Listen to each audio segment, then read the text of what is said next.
आप देख रहे हैं इंडिया न्यूज। आपके साथ मैं हूं चित्रा त्रिपाठी। बड़ी खबर के साथ इस बुलेटिन की शुरुआत हम करेंगे। कल मुंबई सेंट्रल से 4 ट्रकों में बरामद 102 बैगों में रखे गए रुपयों की गिनती का काम पूरा हो चुका है।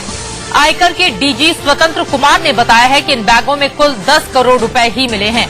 बाकी में गहने रखे हुए हैं जिसकी कीमत का आकलन किया जा रहा है, जिसमें 3-4 दिन का वक्त और लग सकता है। डीजी स्वतंत्र कुमार ने बताया है कि दावेदार हिसाब बताकर इन पैसों और गहनों को लेकर यहां से जा सकते हैं।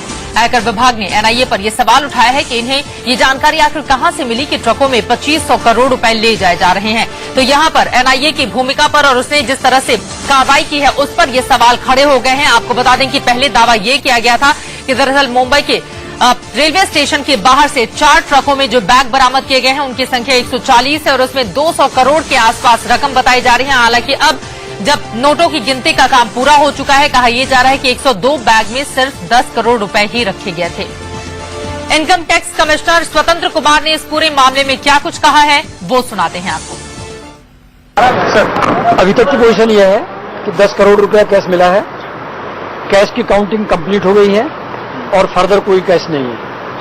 अच्छा, और जो ज्वेलरी है या डायमंड्स हैं उसका वेरिफिकेशन और वैल्यूएशन चल रहा है, पर ये ज्यादातर व्यापारियों का स्टॉक है। स्टॉक को हम लोग सीज नहीं करते हैं, सीज नहीं किया जाता स्टॉक, उसको वेरीफाई करके हम लोग वापस कर देते हैं लिस्ट बना करके। और इसमें अभी 40% करीब वेरिफिकेशन का काम पूरा हुआ है, 60% अभी बाकी है, इसलिए 2-3 दिन कम से कम लगेंगे। 40% वेरिफिकेशन का काम पूरा हो चुका है और 60% बाकी है। 3-4 दिनों का वक्त और लग सकता है। यानी कि ये लगभग साफ है कि जो सवाल खड़े किए जा रहे थे इन रुपयों को लेकर और इन बैग्स को लेकर, अब वो सारे सवाल अब पूरी तरह से धराशायी हो गए हैं, क्योंकि दरअसल ये व्यापारियों के बैग हैं। ये स्थिति अब साफ हो गई है। सीधे रुख करेंगे मुंबई का। अभिषेक हमारे संवाददाता जुड़ चुके हैं। अभिषेक, ये पूरा का पूरा मामला ही उलट गया है।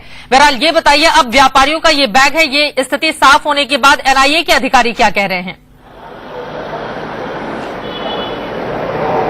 देखिए चित्रा, इस पूरे मामले पर एनआईए के अधिकारी कहीं भी कुछ भी कहने से बच रहे हैं और साफ तौर पर उनका कोई भी इस पूरे मामले पर आधिकारिक बयान कल से अब तक नहीं आया है।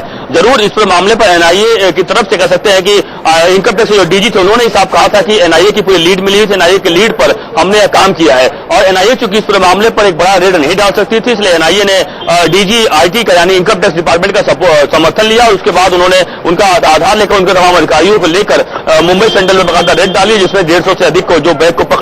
लेकिन अब स्थिति पूरी तरह साफ हो चुकी है कि जो भी इसमें पाया गया है वो पूरे के पूरे सही है और इस पूरे मामले पर अब पूरी जांच पड़ताल शुरू है कि किसके किसके आखिरकार जो क्लेम करने वाले लोग हैं क्या वो सही लोग हैं या फिर नहीं है। लेकिन इस जो कैश की जो बात चल रही थी कि 200 करोड़ रुपए कैश हो सकता है, उसको पूरा धराशायी कर दिया इनकम टैक्स की तरफ से। साफ कर दिया कि 10 करोड़ रुपए ही कैश मिले हैं, अधिक कैश होने की संभावना अब नहीं है। पूरा कैश का जो कंपोनेंट था पूरा हो चुका है। लेकिन अब सवाल सही यही लगातार उठ रहे हैं कि आखिर एनआईए को जो 2,500 करोड़ की जो लीड मिली थी कहां से मिली थी।